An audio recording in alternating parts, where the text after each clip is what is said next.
Assalamualaikum warahmatullahi wabarakatuh. Selamat malam bagi Bapak Ibu penguji yang menyaksikan video presentasi ini. Perkenalkan, saya Aditya Febrian, mahasiswa program studi informatika, teknik informatika dari Universitas Surabaya. Pada kesempatan yang berharga ini, saya akan mempresentasikan rencana penelitian saya yang berjudul optimasi akurasi sensor pH melalui metode kompensasi suhu otomatis berbasis IoT pada sistem pemantauan aquaculture skala mikro.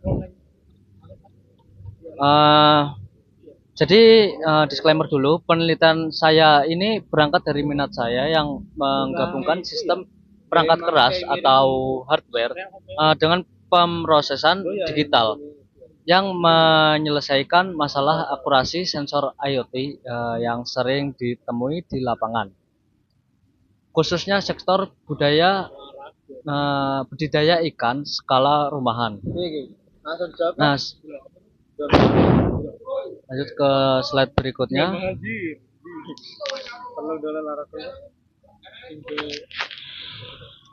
Ini video data saya. Saya tadi sudah saya sebutkan, nama saya Aditya Febrian dengan NIM 2505 dan saya berada di kelas TIH, program studi teknik informatika. Oke, sebelum kita membahas lebih dalam mengenai teknis perangkat, mari kita lihat terlebih dahulu kondisi nyata yang menjadi latar belakang munculnya ide penelitian ini.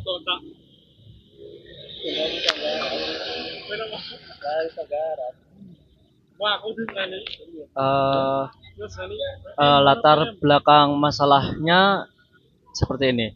Tren budidaya ikan semakin meningkatnya minat aquaculture mandiri budidaya budik damber. Biasanya itu dibuat menggunakan metode galon dengan seperti itu. Mengapa saya memilih topik ini? Seperti yang kita ketahui, tren budidaya ikan mandiri di lahan sempit seperti penggunaan galon atau ember itu semakin diminati. Namun dalam wadah dengan volume air terbatas, karena tadi menggunakan ember dan galon air seperti yang disebutkan tadi, dan kualitas air sangat cepat berubah mengikuti suhu lingkungan. Parameter yang paling kritis di sini adalah pH air.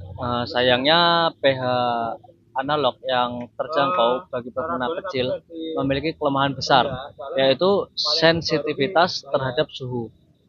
Jika suhu air naik, pembacaan pH akan meleset atau mengalami drip, padahal kadar asam basanya mungkin tetap. Hal inilah yang menjadi masalah utama yang ingin saya pecahkan.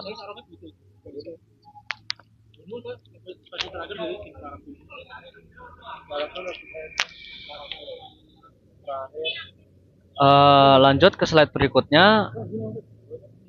Di sini adalah landasan teorinya. Saya menggunakan persamaan Nernst, yaitu prinsip dasarnya adalah potensial elektroda pada sensor pH berubah secara linear terhadap suhu absolut.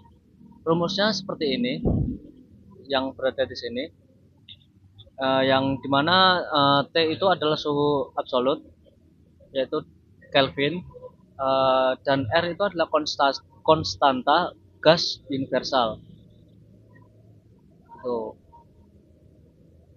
Secara ilmiah, fenomena ini dijelaskan melalui persamaan Nernst. Bisa kita lihat pada slide. Rumus ini menunjukkan bahwa potensial elektroda berbanding lurus dengan suhu absolut atau batas variabel T dalam Kelvin. Sederhananya, setiap kenaikan 1 derajat Celcius akan mengubah tegangan milivolt yang dihasilkan oleh sensor pH. Disinilah peran teknik informatika masuk.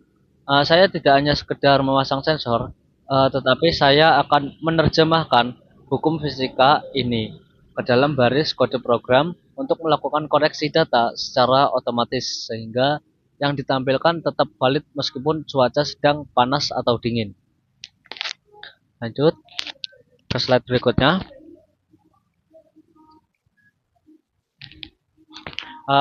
Slide berikutnya ini menjelaskan tentang research gap-nya. Jadi melalui studi literatur, saya itu menemukan adanya research gap dari penelitian dunia sebelumnya tentang IoT aquaculture. Kebanyakan hanya menampilkan data mentah dari sensor tanpa mempedulikan fluktuasi suhu, sehingga tingkat errornya masih tinggi, sekitar 5 hingga 8%. Sementara itu, teknologi kompensasi suhu yang akurat biasanya hanya ada pada alat laboratorium yang sangat mahal. Kebaruan dari penelitian saya adalah mengimplementasikan algoritma automatic temperature compensation pada microcontroller murah seperti ESP32 agar peternak ikan skala mikro itu bisa mendapatkan akurasi setingkat laboratorium dengan biaya yang tetap terjangkau. Lanjut ke slide berikutnya,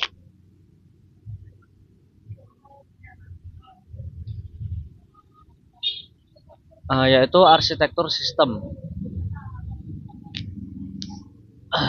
Jadi untuk membangun sistem ini saya merancang arsitektur yang murni IoT. Otak dari sistem ini adalah ESP32 karena memiliki kecepatan pemrosesan 32 bit yang handal untuk menghitung rumus kompensasi yang cepat. Inputnya berasal dari dua sensor, yaitu di sini sensor pH tipe 4502C dan sensor suhu DS18B20 yang bersifat waterproof agar ketika nanti terendam tidak rusak gitu, tidak error. Selain itu, sistem ini menggunakan satu daya dari adaptor 5 volt. Penggunaan adaptor ini sangat krusial untuk menjaga stabilitas tegangan pada sensor analog. Yang mana jika menggunakan baterai, penurunan daya baterai seringkali mengacaukan akurasi pembacaan sensor. Gitu.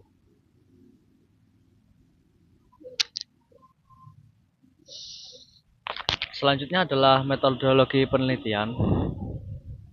Seperti sini dijelaskan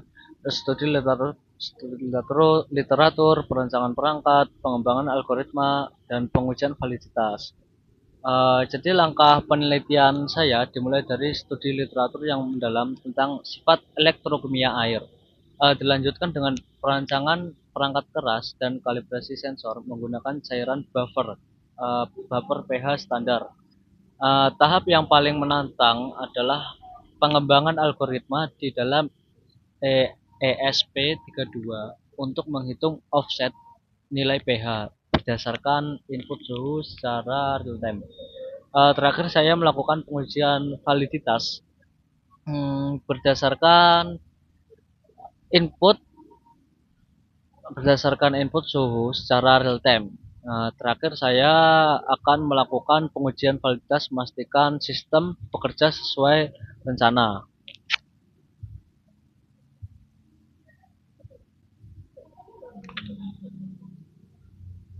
Selanjutnya adalah rencana pengujian. Nah, seperti sini ada metode, variabel terkait, variabel bebas, target.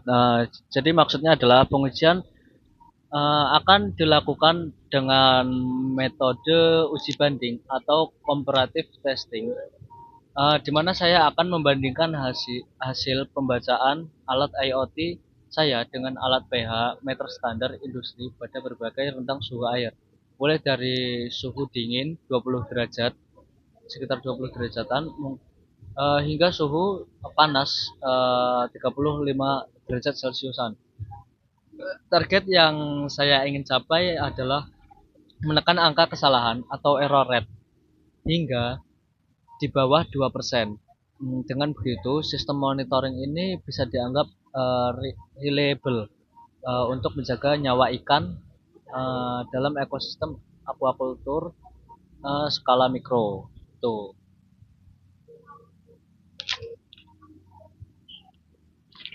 Sebagai penutup dan daftar pustaka di sini berikut adalah daftar pustaka dan referensi jurnal ilmiah yang saya gunakan sebagai landasan kuat penelitian ini. Referensi ini mencakup jurnal teknik elektro dan informatika terhadap yang terbaru untuk memastikan metodologi yang saya gunakan sudah sesuai dengan standar state of the art saat ini. Demikian presentasi rencana penelitian saya. Terima kasih atas perhatiannya. Eh, saya Aditya Febrian, mohon pamit undur diri. Assalamualaikum warahmatullahi wabarakatuh.